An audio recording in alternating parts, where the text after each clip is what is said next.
Shields up, Iron Breakers. Rurikhan here, coming at you with another edition of the Kast. I want to be working on these a little bit more frequently to bring you guys my take on what is happening in this industry that insists on repeatedly burning its customers because of reasons. And the only way to really begin today's episode is to talk about this situation with Bethesda, because Fallout 76 is quite simply the game that keeps on giving. Not only it was broken at launch, it is broken now. It is unfinished, unpolished, and it is just like basically a steaming pile of bugs and glitches where the only enjoyment you could possibly find in this game is exploring the world with your friends, because even the friggin' quests are atrocious. And to add insult to injury, apparently people who paid extra money to get the collector's edition that comes with the big cool looking helmet and stuff, they also got lied to because they were expecting an actual full product, and what they got was a little bit different than what was announced. So we got here a Canvas West-Tech duffel bag, which is made out of canvas, as it specifically says. What the bag that people received was actually this, which is made out of nylon, and as you can see, it is considerably cheaper, and thus cheapens the whole thing, the whole package that you paid $200 for, which is just like, that's completely unreasonable. Now, we got a couple of tweets here. Hero Cunning saying that he screen capped their site this afternoon where it still said Canvas, and apparently the description that they have there is full-scale wearable T-51 power armor helmet with West-Tech canvas carrying bag. This wearable helmet faithfully replicates the in-game model and comes complete with voice modulator, speaker functioning, LED headlamp, and custom VAT sound feature. Mr. 5 to 5, I made this comparison day one of launch. That picture on the left was still on the website at the time. I'm not sure if this picture is there at the time, but I believe that it was present on the Amazon listing for the product. So not only Bethesda is managing to burn themselves, I don't know how Amazon themselves can be affected by Bethesda's claims that there's a friggin' canvas duffel bag in there. Either way, full refunds should be offered, no questions asked. But apparently people are asking for clarification, and Bethesda has been saying, yeah, here's 500 atoms because you didn't like your bag. And you still have to ask for them. They're not just going to automatically give them to you because you have like a collector's edition. I think you have to contact support or something at 500 atoms. And let me tell you something, 500 atoms is not really that much. It's about $5 worth, which I think this bag is probably worth more than $5. I don't know. Either way, it's extremely disappointing. The game released in completely broken, unfinished state, and the fact that you then burned your most dedicated fans by providing them with this. Come on, Bethesda.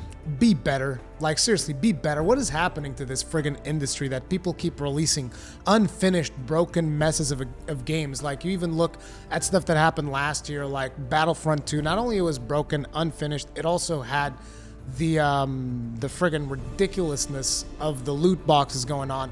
And now you see other developers that, and this one really bothers me. This one really hits a lot closer to home, because like, here's the thing. I can criticize Bethesda for what they're doing, but in the back of my mind is like, I became a bit of a fan because I was excited for Fallout 76. That excitement has been completely destroyed by now. Like, I'll still be curious to check out the game in a couple of months, but the game should have never launched the way it did. And it's like, when you're talking about something like Blizzard, that one hits much closer to home. Now, you guys already know how I feel about Diablo Immortal and all this stuff that's been happening there. But this was actually something that, I'll be honest, I did not pay attention to a lot of this stuff that was happening for Battle for Azeroth when it released, because I think I was, despite the fact, I think I even made a video saying, not just nostalgia, because I was enjoying myself so much, but I think I was on quite a bit of a nostalgia hype that I completely ignored a lot of the stuff that was being said. And apparently Blizzard themselves stated ahead of BFA coming out that there were quite a few classes that were not going to be ready for the BFA launch date, and as such they would be addressed in a later patch. The fact that I didn't even pay attention to that particular news because I was so excited to play World of Warcraft again, and now that I've kind of canceled my subscription, I've been looking at stuff. One of the reasons why I canceled my subscription is because, quite simply, Protection Warriors were broken, and Protection Warrior is my favorite class. And it's like, look, to a certain extent, I shouldn't even have to accept that, like, okay, so this class launched broken, you need to do some patches, whatever. Like, sure, 1 week, 2 weeks in, you fix my class, like, whatever. To a certain extent, I shouldn't even accept that, but if that had happened, I think I'd be, oh, well, okay, you guys fixed it, it's fine. But you're talking about 4 months. 4 months up until this point, and the changes that I've seen that they're going to be doing in patch 8.1 don't really address a lot of my concerns for the Protection Warrior when compared to the much better tanks like the Blood Death Knight and the Brewmaster Monk. So it's like, whatever happened to the Blizzard of like, we'll release it when it's ready? You know, that's one of the things that I've been thinking a lot the last couple of days as I ran into these news that say, oh, a lot of these classes just weren't ready and they were going to be fixing them in 8.1. Like, whatever happened to releasing shit when it's ready? Whatever happened to that? Does nobody remember the meme that was the soon TM? The Blizzard soon? What happened to that? What happened to, like, no, it comes out when it's ready, and if it's not ready in this month, or if it's not ready within the next 6 months, it doesn't come out. It releases when it's ready. Like, I gotta be honest, I still can't understand what happened to that. I mean, in reality, if we really look to the back of our minds, we can all see, oh, of course, it's the investors. They gotta, it's the shareholders. They need their fucking profits and shit, so shit needs to get released so that they can get more money.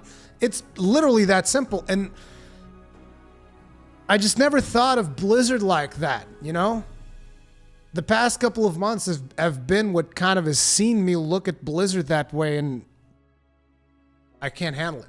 I can't handle it. And like I said, I canceled my WoW subscription, and I don't know, dude. It's just a damn shame because like I said, I was having fun with the game. Like, there's a lot of things that I still really enjoy in World of Warcraft, but it's hard to look at it and not see that there is a bit of a lack of passion, or maybe even a lot of lack of passion for the product that they are producing. Maybe the whole Diablo thing is right. And maybe a lot of Blizzard developers are just more into mobile and they're kind of done with the MMO side of things. But in that case, I don't know what's going to become of World of Warcraft. Like, sure, maybe they'll fix something in 8.1, but I shouldn't have to wait 4 months for my class to work. Like, what? That doesn't make any sense. Anyway, moving on, there's another thing that I want to talk about is video game awards. And like, look, I like watching video game awards for entertainment. I don't really, how should I put this? I don't really have like a stake in a certain video game winning game of the year or anything like that. I don't take that shit too seriously. But I mean, after the experience that I had with Assassin's Creed Odyssey, I recently did a live stream where I was talking about the Game of the Year nominees for the Video Game Awards. And I got really salty. Because, like, look, I played Assassin's Creed Odyssey. And let me preface this by saying, if you like Assassin's Creed Odyssey, good on you. Enjoy it in good health. It's completely up to you, okay? But, like, Assassin's Creed Odyssey for a Game of the Year? I mean, I never played Celeste, but I heard really good things about Celeste. And, like, next to God of War, Spider-Man, Monster Hunter World, and Red Dead Redemption, I'm sorry, Assassin's Creed Odyssey. I just kind of feel like you're punching not a little bit above your league, but a lot above your league.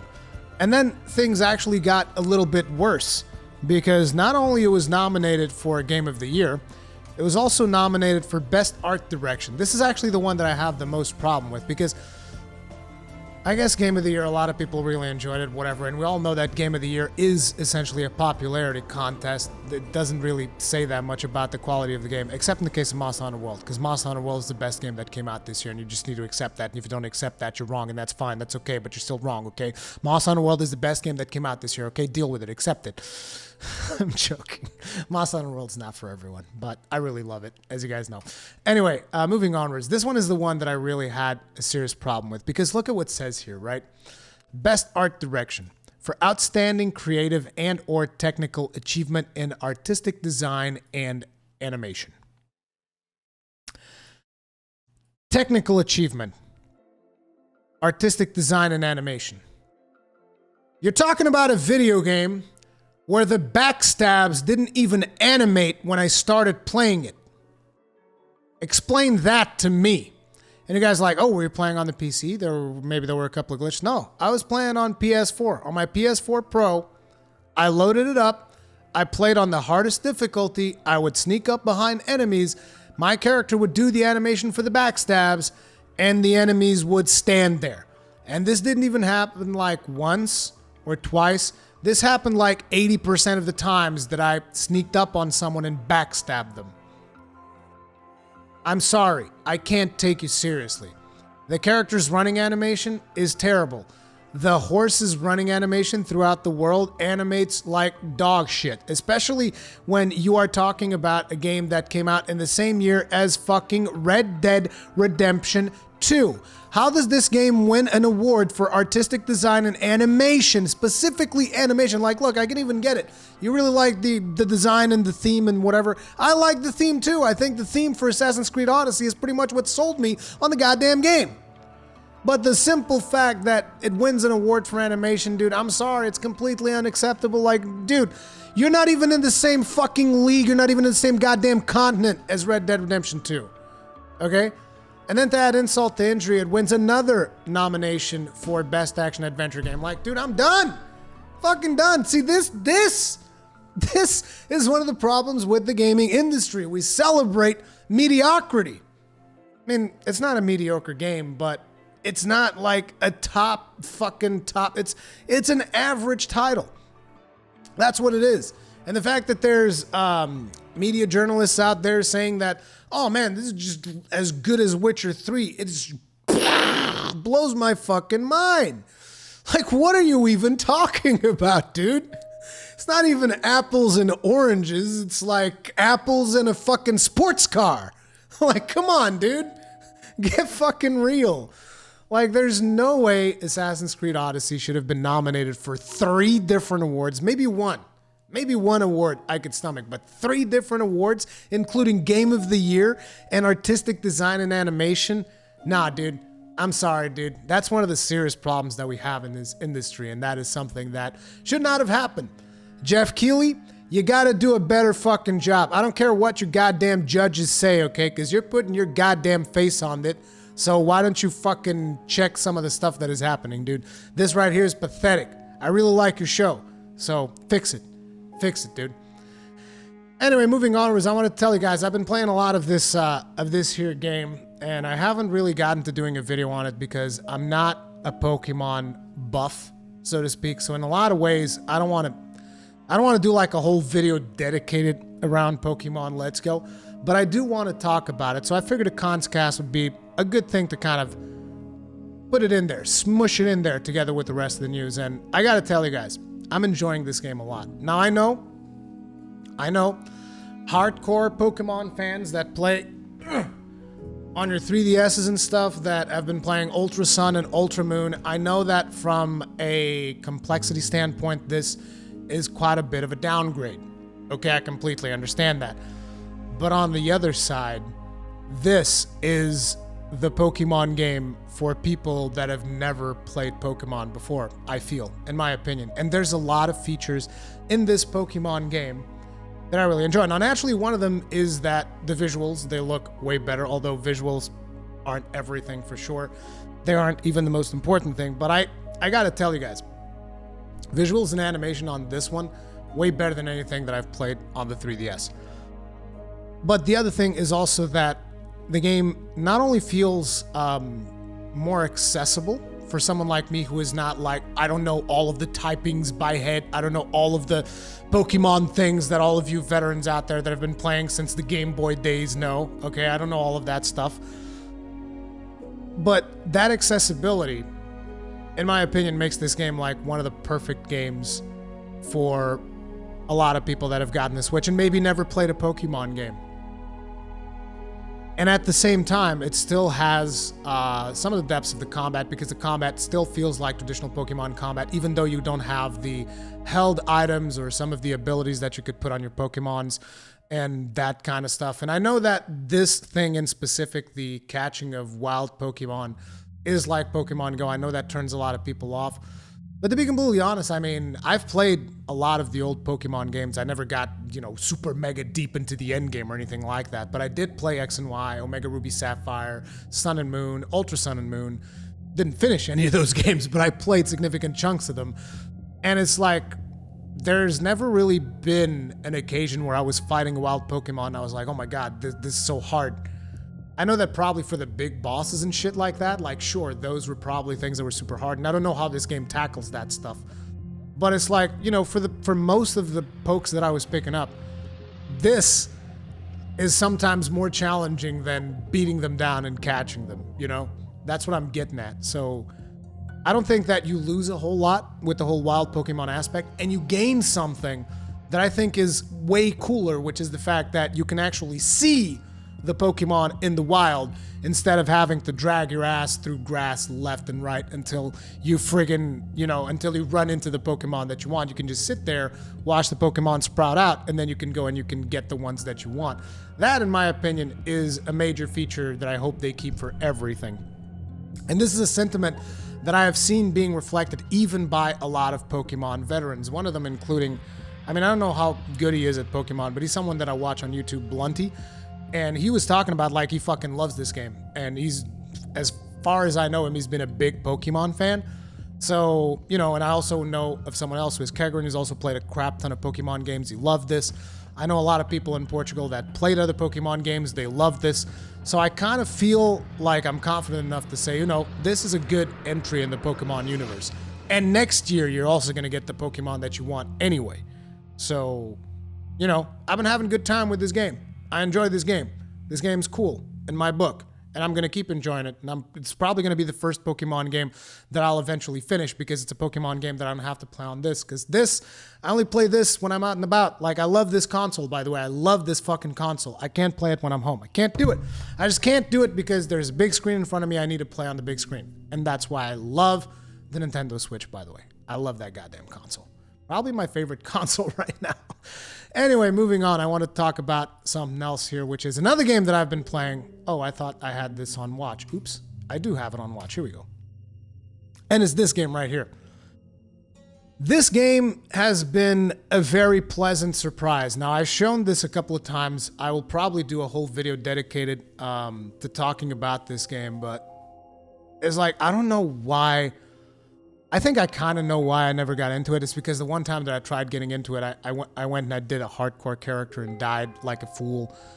And this time I'm actually playing it with a proper character, not a proper, but a regular character, so that I actually learn some of the mechanics. And the build variations and the stuff that you can do with builds in this game just right now has me completely hooked. It's been something that I've been playing repeatedly on Twitch, and I've really been enjoying myself. The community's been helping me out a lot, though, so I understand that if you're trying to get into Path of Exile and you don't understand a lot of how the game works, it can be frustrating, but, being a streamer, I have a little bit of an advantage with that because I have people watching and they're constantly telling me, oh, no, this thing works like this, and now that I understand a lot more of the systems of Path of Exile, I've been enjoying it quite a bit. It's a really fun game, and since you guys are probably never going to get the Diablo that you want, sure, Project Fenris is in development, but is it really? Is it really ever going to come out? Is it going to end up canceled just like Project Hades? It's like, we don't know. Either way, we know that the next big thing for the Diablo franchise is Diablo Immortal, and that is something that none of the Diablo fans want. This is a pretty good game to play. I hesitate to say while you wait on it, because to be honest, they're coming out with a new expansion. This game just looks friggin' amazing. It looks like they're doing a lot of stuff right. So I'm going to be sticking with it, going to be playing some more of it, and yeah, it's been really good times with Path of Exile. I just had to give it a shout out in today's video because just a really solid game all around, and good times, good vibes. The build possibility really still has me like, oh my god, just like it's gotten to be one of those games that when I'm not playing it, I am thinking about it. Like I remember going to bed last night, and something that kept crossing my mind was something about, oh, the green sockets. I got to figure out what I'm going to do with the green sockets, dude. I got to use this skill and that skill in the green sockets. Path of Exile players probably know what the fuck I'm talking about. They're the green sockets, man. Because all I got is strength, and I got to get more dexterity in order to be able to use those green sockets a little bit more. But yeah, dude, this is fun times. But anyway, today we're not going to be streaming Path of Exile. No, today we're going to be doing something else. Today we're going to be playing Monster Hunter. We're going to be playing a whole bunch of Monster Hunter over on Twitch, and I hope to see you guys there. I'm probably going to be starting with GU, but later as the Winter Festival comes online, we're going to be checking that out. We're going to be doing as much with that as we possibly can. I'm also considering potentially going into the PC version a little bit because I know that Sidestrafe's been playing it. I don't know if he wants to party up or do something. I'd love to play a little bit with him. Whether or not that's going to happen remains to be seen, but I will probably start something off with GU and then move on to World once the event hits and just have some good times. Monster Hunter, dude. I still love this game to death. Despite the fact that there's been a bit of a content drought, I'm still in love. Every time I play it, dude, it's just like it instantly clicks. It just clicks like that, you know? Anyway, you guys, thank you very much for watching this episode of the Cast. Comments, feedback, all the kinds of good stuff in the comment section below. Thank you very much for watching. If you did enjoy it, hit up with a like, subscribe if you are new, and hit the bell notification icon so that you actually receive notifications for my videos. Here's 2 video suggestions that you guys might enjoy, and I'll see you in the next one.